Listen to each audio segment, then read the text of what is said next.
Dude, how does one even start a video like this? I don't know, dude. Typically, I don't make videos like this because I'm quite bad at speaking, number one, and number two, I'm quite bad at like scripting a video like this. Like, I don't know what to say, how to say it, when to say what. But anyways, I'm just gonna mumble and just speak my thoughts. Anyways, let's see how it goes.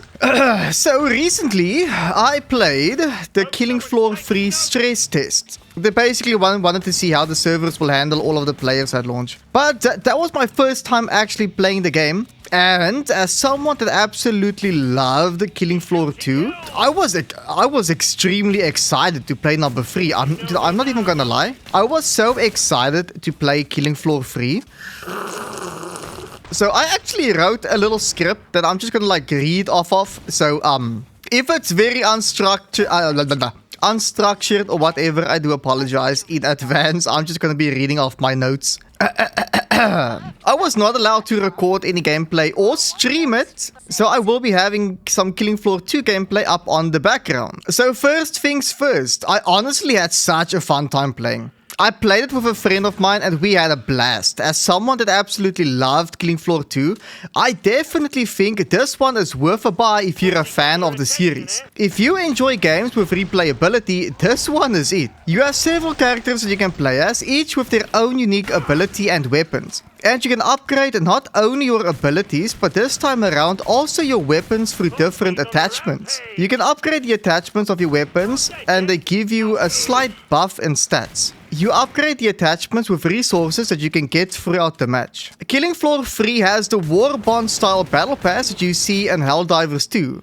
So let's all hope that the premium currency will be possible to get at a fair rate, so that every player can participate. So with the Helldivers 2 Warbond DLC thing, I also think they plan to make this like a live service game. Let's see how that goes. Okay, so the stress test only lasted a few hours. And throughout my time, I only played as the medic character. So I leveled up my character quite a bit and grew quite familiar with the weapons available to the class. And one big change I absolutely love is that you can now revive a teammate that's down. You only have a limited time to revive a teammate before they disappear into the void. And if you're the medic, you can unlock a skill to revive teammates even faster. Since you can revive teammates, does not make the game too easy now? Well, in order to counter that, every player only has a limited amount of syringes available compared to the second Killing Floor where you essentially had an infinite amount. That was on like a 5-second cooldown. In Killing Floor 3, if you're out of syringes, you can only replenish it at the shop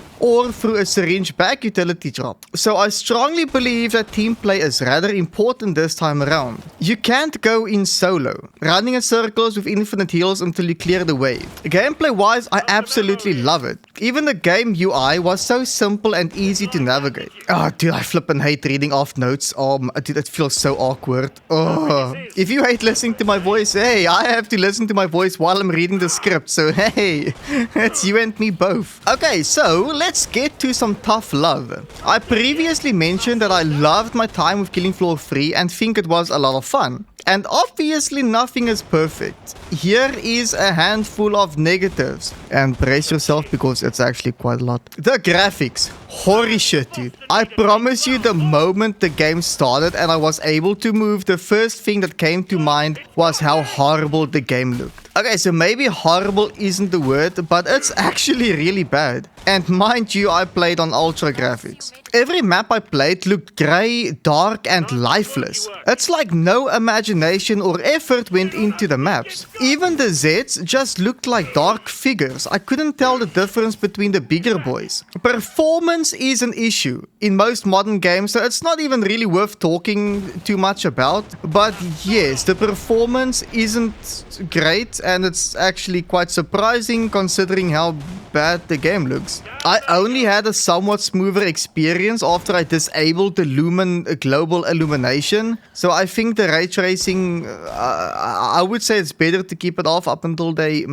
fix it, make it smoother. The movement and animation feels clunky, sluggish, and just plain slow. Especially comparing it to Killing Floor 2 where the movement just works, like it feels fast and snappy. In Killing Floor 3, it just feels off. Using the zipline for the very first time felt wrong. I saw a ZT pose at some point as well as my teammate as he was gliding across the map. It only happened once, so I'm sure it's not a big deal and it won't be in the final release. Playing on mouse and keyboard, I had some weird aim assist going on. I didn't check the settings because when I changed a graphical option when I initially started the game, my whole PC crashed. So besides some graphic settings, I mainly left the settings alone. But like having some aim assist to like your mouse and keyboard aim is quite weird. I don't know if it was a bug or intentional, but it felt odd.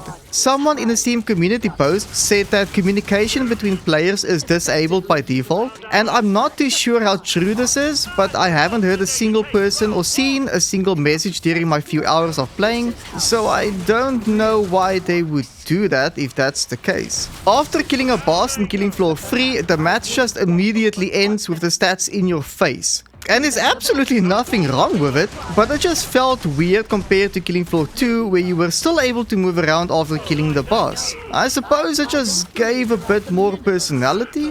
The weapons, at least for the medic, felt uninspired and generic.